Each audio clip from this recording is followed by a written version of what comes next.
I spoke to Imran Khan about the crisis engulfing Pakistan that he is at the centre of.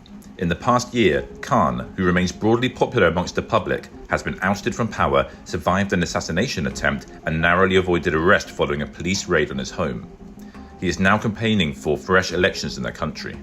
Well, obviously, things are a little bit different from when we last spoke. There is a very sort of tumultuous circumstances at the moment around yourself and your party, the arrest of a lot of your supporters and your campaign staff. How are you coping at the moment? You know, Charlie, it's in my 27 years next year of politics, I have never really experienced anything like what has happened to my party, or to, for that matter, any political party in the last 11 months since I've been out of power. Hey, Imran.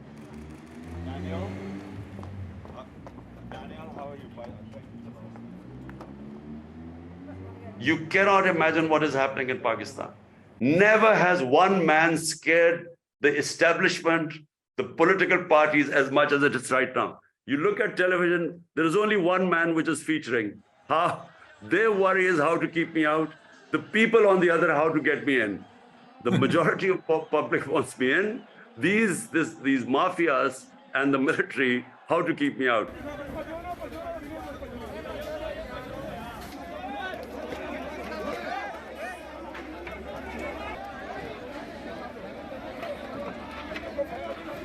I mean, the sort of things like attack on my house.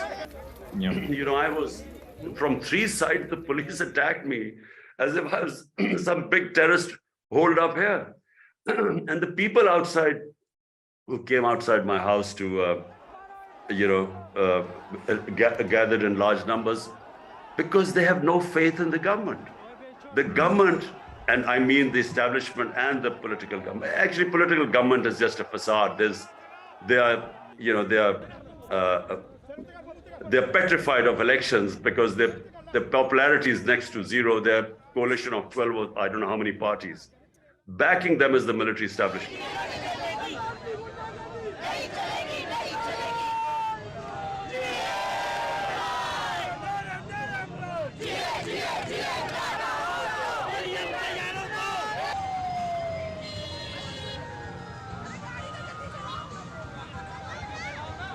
You're going to these rallies, you're speaking to people, you're out in the public. I mean, are you worried about another assassination attempt? And have you recovered fully from the first time you were shot?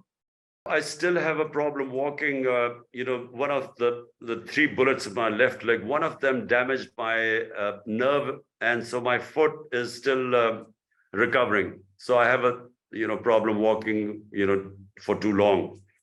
The answer is yes, the threat of assassination is real.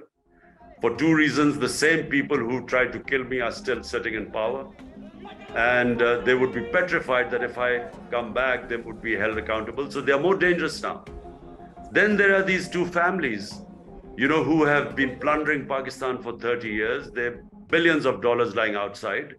And, last thing they would want is that if I come back, then they could be held accountable. So yes, the threat is real. And that's why I take precautions as much as I can. But the moment I step out of my house, I know I'm vulnerable.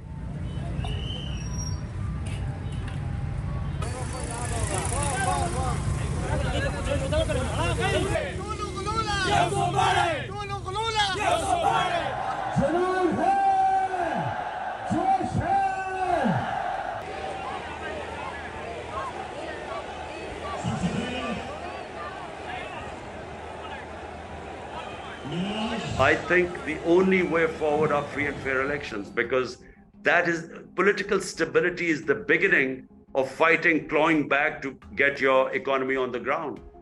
But if you do not have free and fair elections, there's total unpredictable situation right now. The political instability is ensuring that no one is investing in the country. There's no business confidence within or from Pakistan or outside. No.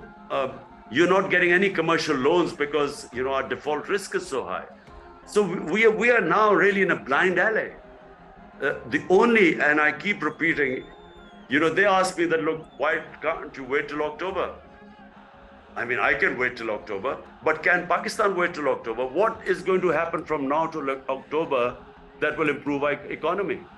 The only reason why they're delaying the elections to October is because they hope that in the meanwhile, I'll be out of the way, either disqualified or they have so many cases. One will, get me out of the way or imprisoned. This is the only reason that one man, it's never happened here. The whole system, the whole policy is just how to keep Imran Khan out.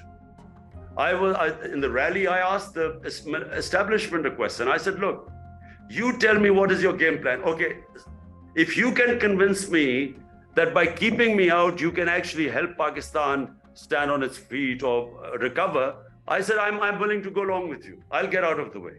But give me your roadmap. What is your roadmap?